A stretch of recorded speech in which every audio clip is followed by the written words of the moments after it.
Hey guys, so yeah, we're going to talk about running costs and look at sort of the practicality side of the 1 Series, more specifically the 135 or the M135i.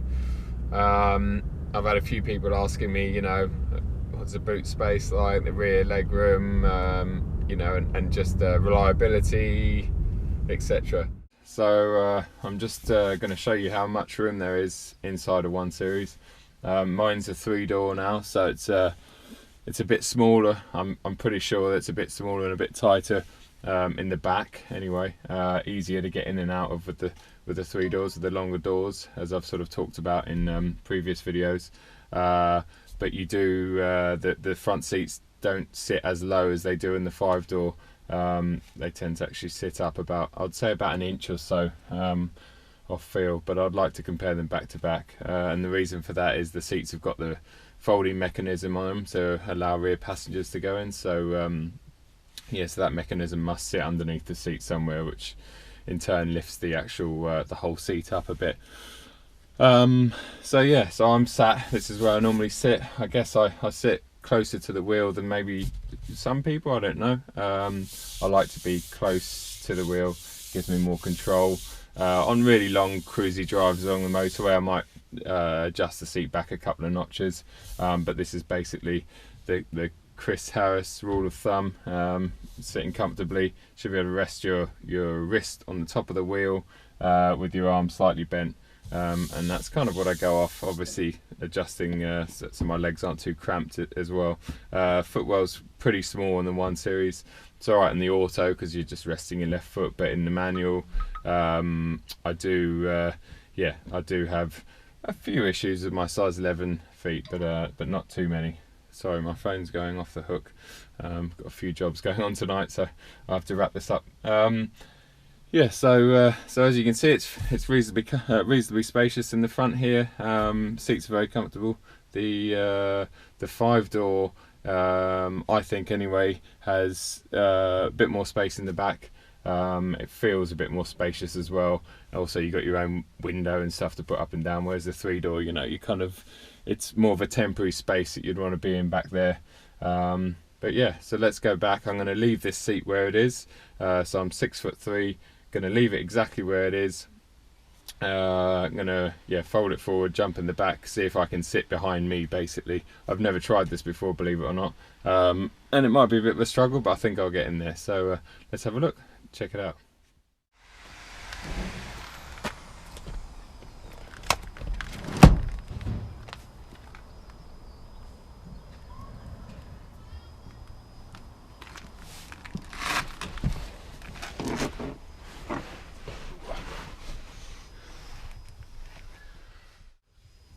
Right, so I'm back here. I won't slide that seat back towards me yet. I'm just going to sit here and show you the sort of, so I guess I'm sitting completely upright at the moment. My head's just fouling on the roof, but like I said, I'm 6'3". I can't sit up in the back of, say, a 6 Series Grand Coupe. I mean, it's got a lot less headroom than this, probably about 2 inches less. And I struggle in the back of a normal 3 Series as well. So I imagine like a 4 Series Grand Coupe, I'd have the same issue. So actually, headroom, not too bad. The seats are upright, but they're very comfortable. You do feel a bit claustrophobic in here, even before I sort of slide that seat forward, backwards, sorry. But it's not too bad. I've got the sunroof in mine, so it gives you a bit more extra light back here, which is always nice. So let's just slide this forward. This is genuinely the first time I've done this, so let's have a look. Ooh. Okay, well, it's a little bit tight, to be fair, but that's effectively me sitting in the front there. Yeah, so you wouldn't expect in a 3-door 1 Series to be able to fit 6'3" driver with a 6'3" passenger sitting directly behind him. So even 5'9", 5'10" person sitting back here would be all right. If my legs were a couple of inches shorter, I wouldn't have any issues. But saying that, my knees stick around the seat, In fact, they probably just about go into the sort of gaps they have in there, but it's not particularly comfortable. But remember, yeah, I can't stress enough that I am a giant. So yeah, so it is possible to get 4 of me in this car. There is a middle seat as well, even in the 3-door. Unlike the 2 series, like the 235 and stuff, that's just got strictly 2 in the back, which I think's quite cool. It looks nice. It's got like the center sort of console bit here.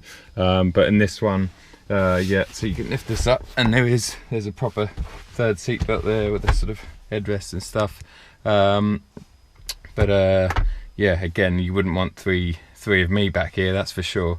But you could quite comfortably sit 3 kids, or you know, a child seat on one side and a big adult on the other side, or whatever. But yeah, so it's not too bad. It is not too bad for such a compact, small car. It's actually not too bad. Yeah, there you go. And there's you know, various storage back of the seats. In fact, back here there's absolutely nothing. I've got the split fold. Now it comes with a split fold. I've got the 20/40/20 split on this thing, I think. So I can just bring, yeah, so I can just bring like that down and access straight into the boot, or that down. You know, so you could have someone sitting where I am, and you could still have, you know, a fair amount of you know, something like a wardrobe or whatever you wanted in here, a few big suitcases, so you could travel like that. Or obviously you could have the 2 up and 1 side down, or just the middle down to have like skis come through, or long bits of whatever they might be. But yeah, and the boot's not too bad. You know, they say the 1 Series boot isn't the greatest, but it's a nice square sort of usable space. So yeah, it's not too bad. Not too bad at all. And obviously the parcel shelf normally goes on there as well. So there you go. The main reason I go for the 1 Series hatch over the 2 Series coupe every time is practicality. Now I do a lot of mountain biking, and I use my 1 to, you know, take my bikes up and down the country, over to Europe, wherever. With the usable hatch space with the rear seats down, the 1 Series is very much like a mini version of a 3 Series Touring, if you like. So there's plenty of space in the back, really usable space. You can throw a couple of bikes, loads of luggage and spares and whatever you want in there, and you can have, you know, two seats up the front, sitting very comfortably. Now I went for the luggage compartment separating net on this particular car. It's a very tough nylon net that bolts into the roof of the car and the rear seats, and would prevent anything from flying forward in an accident. On top of that, I do ratchet strap my bikes down with these nylon straps, just to make sure they don't move around, they won't come flying forward again in an accident, but yeah, just so they're not moving around, scratching each other or making noise while I'm having a bit of fun on the way to wherever I'm going riding. So yeah, that is it really. I mean, a lot of people ask me online, why have I gone for the 1 Series, why don't I get 235? I do believe that the 235, you know, is a more sorted car. It does feel better and a bit more grown up. Is it more fun? I don't think so. But I definitely think that the ride is better, and it just, yeah, it seems to get its power down maybe a little bit better. But I go for the 1 Series because it's practical. The 2 is absolutely no use to me in that sense. I wouldn't want my bikes hanging off the back on a rack or sitting on the roof. Doesn't appeal to me. My bikes are worth too much money, and you know, I value them as much as I value my cars. So yeah, they've got to be inside with me, and that means 1 Series hatch or something like a touring is the car for me always.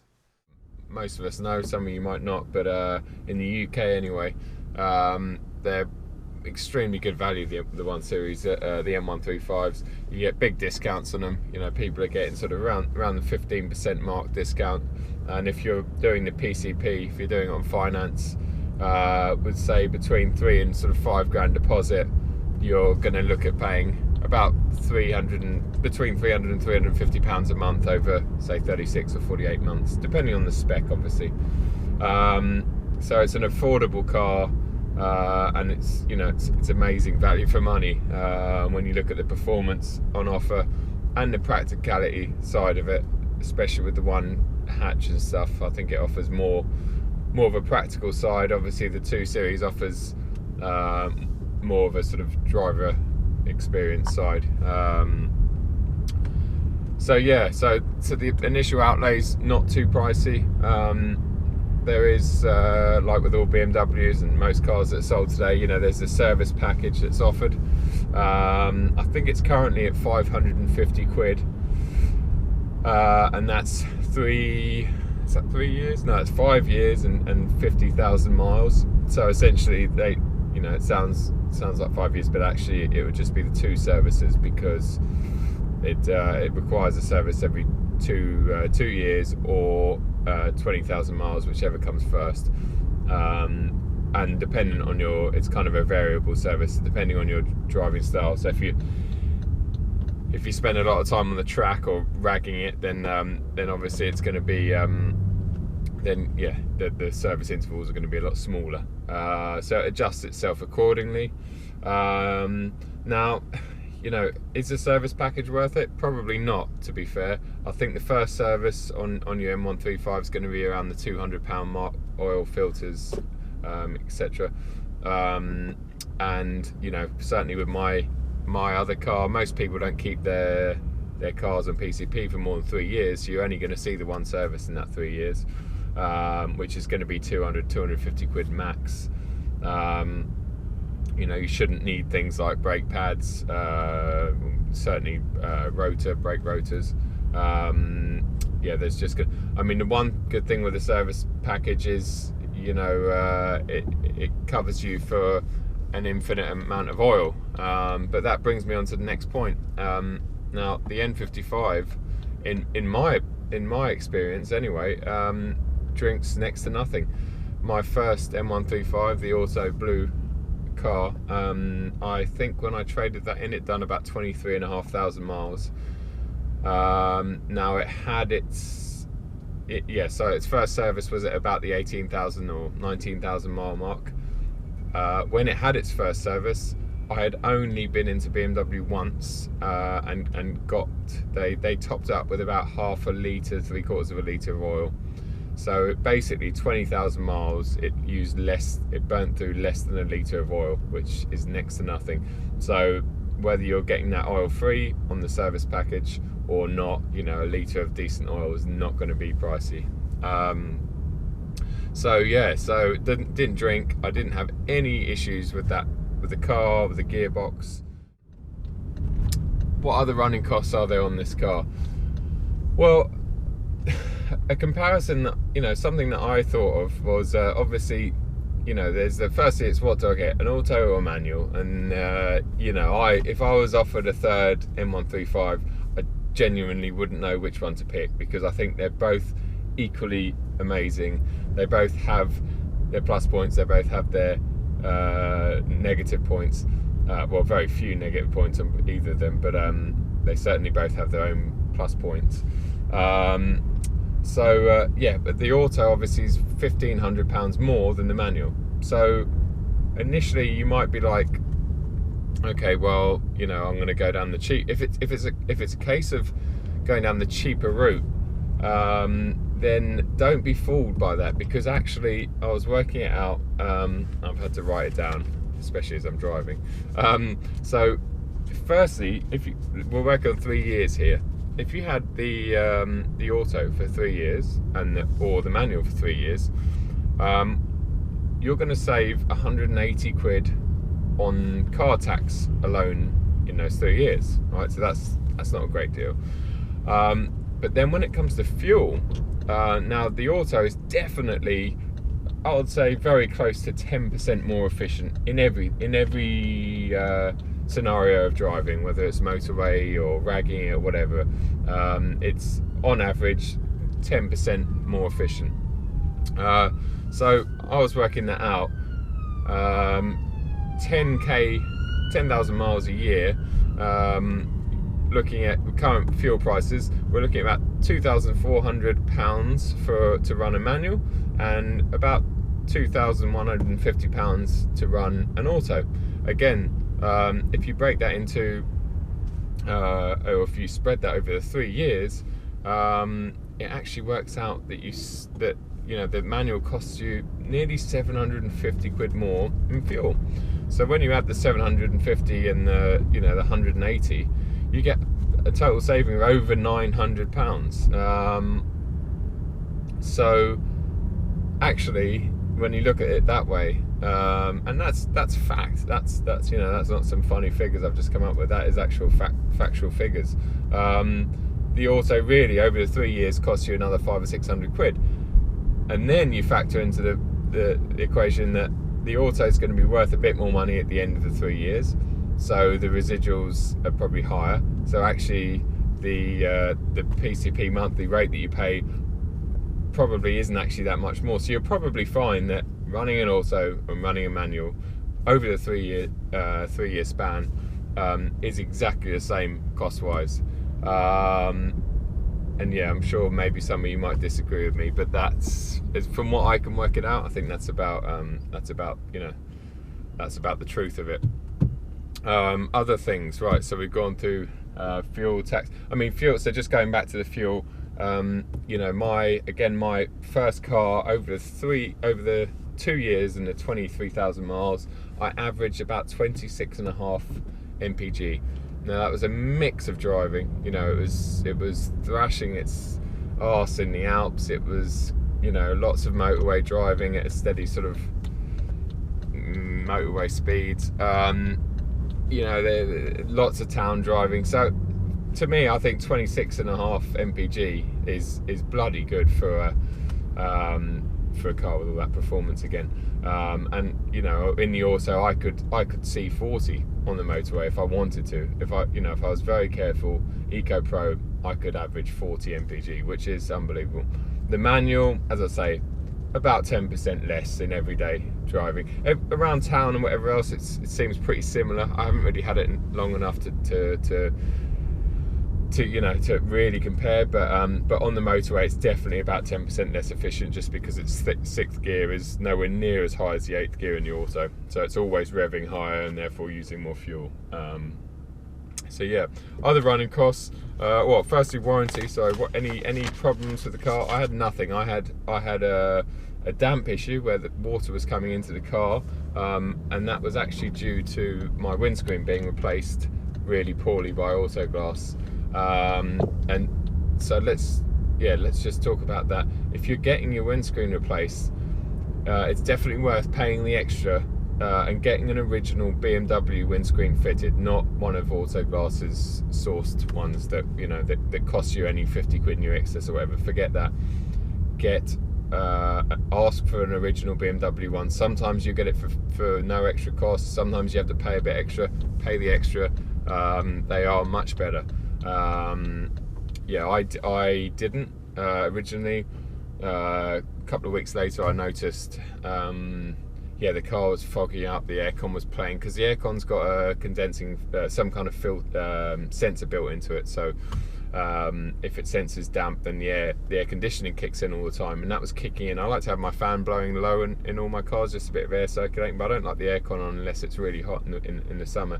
But it kept kicking the aircon in, and then I realised myself, because BMW couldn't figure it out after 6 visits, that there was a serious damp problem. I pulled up the passenger footwell, and there was just it was unbelievable down there, and all the insulation had gone mouldy and whatever else. And then they couldn't find where the leak was coming from, even though I told them on visit 1 that I'd had the windscreen replaced. That's probably what it is. No, sir, we checked that. 5th visit, and 4 months down the line, and I think the car was with him for a total of 3 weeks. Oh, hi sir, we found out it's the windscreen. I mean, really, what do? They probably plug it into a computer to see if the computer tells them where the leak is. But anyway, I'm going on a bit, but just it does annoy me sometimes. You go in there and they just don't take you seriously. If you've got a problem with your car, you'd think they'd listen to you if you come up with a sensible solution, like I think it's the windscreen, it's just been replaced. Can you check that? But anyway, so aside from that, aside from that, I did not have any issues with my car at all. The only problem was the rear wiper blade goes every year, and my new one actually is already looking at they just must be something to do with the design or the shitty blades that they put on them. But what are they, like 10 quid from Halfords or something? So that's not a problem. Otherwise everything's touch wood. There's probably plastic in here. It's all pretty good. So yeah, I can't complain. I can't complain reliability wise. Very good. What else have we got in here? So yeah, the other expense I guess is insurance. For me, insurance has been fine. I mean, I pay about £300 a year for mine. I'm 37. I've got about 7 or 8 years no claims. Couple of cars, 3 cars in the household. But yeah, so £300 a year. I mean, it's not bad at all. You know, we've got a little Volkswagen Up that we use for sort of around town and whatever, going to shops and back. That's 220 quid a year, and that's like a 70 brake horsepower, 1 litre, 10 grand car, you know. So 300 quid a year is not bad at all. And then there's the tyres. So you got the beautiful, amazing Michelin Pilot Super Sports, which are fantastic. They're brilliant all round, all weather tyres. Yeah, when the M135s were new back in 2013, they were pretty pricey. I think they were about £1,000 for a complete set fitted. I looked online the other day, and I think you can get a complete set fitted for just over 600 quid. And they last. I mean, even though they're fairly sticky and fairly soft rubber, and they offer a lot of performance, boy, do they last. I mean, I replaced my first set after 20,000 miles. Literally on the day my car clocked over 20,000 miles, I actually got a new set of wheels. I bid it on some on eBay from a BMW dealership down in Poole. And I think I paid 900 quid for a complete set of wheels that come off a 235 showroom car, so they'd obviously had the upgrade to the M Performance. So I paid 900 quid for a complete set new, so I just swapped the wheels over. So now I've got a spare set of wheels in the garage that have got the original tyres on, and they've still got I would say about 3mm of tread left in them. So yeah, they're still pretty healthy. Good sort of day's worth of track driving, so that's what I'm keeping them for. But yeah, unbelievable. So again, tyres, you know, looking at, you know, you're only going to go through 1 set of tyres in that 3-year span. It's yeah, I've probably missed a few things, but I can't think of what they are. Now the new one, unfortunately, going back to warranty, new one inside the front wheel arches where the bumper wraps around. Unfortunately, there's a bit of paint coming off each side. I've only washed that car probably 5 or 6 times with a very low powered jet wash, and I'm very anal with the way I wash my cars. I use very good products, but the paint's come off, and apparently it's a fairly common issue, and BMW, as always, don't want much to do with it. So I've put in customer service complaint with photos, and they replied with, oh, we need to plug it into our diagnostic to find what the problem is with the paint problem. I mean, this is what I mean. This is what you're dealing with. It is the one downside with BMW. Their customer service, you know, and even a lot of their technicians, sometimes you're just like, really? Like, I've got paint peeling off both my wheel arches, and you want the car to come into a dealership so you can plug it into a diagnostic? What's it going to say? So that is the only problem with the LCR. My previous car didn't have that at all. So hopefully, I'm going to get that sorted. I'm not going to stand for it. It's a 5-month-old car that's done 2,500 miles, so I'm going to get that sorted. But anyway, yeah, God, I've gone on a bit. So there you go. Any questions, please ask. Thanks for watching as always, guys. Please subscribe if you're not already, and yeah, I'll talk to you guys soon. Cheers, thanks.